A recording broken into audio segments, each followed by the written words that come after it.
राधे राधे, प्रणाम। मैं हूँ सरिता, आप सभी का स्वागत करती हूँ अपने चैनल पूनम सरिता संगीत में। कैसे हो आप सब लोग, कमेंट में ज़रूर बताइएगा। आज मैं आप सभी के बीच में बहुत छोटा सा बहुत प्यारा सा देवी गीत लेकर आई हूँ। बहुत पुराना है यह देवी गीत। आप सब लोग वीडियो को फुल वॉच कीजिएगा।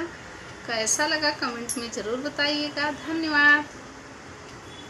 हम सुमिरन करबै तोहार महारानी, हम सुमिरन करबै तोहार महारानी, हम सुमिरन करबै तोहार महारानी, हम सुमिरन करबै तोहार महारानी।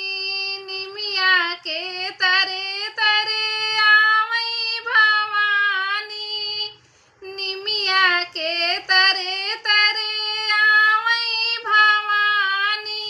ऊ निमिया बौरन लाग महारानी, ऊ निमिया बौरन लाग महारानी।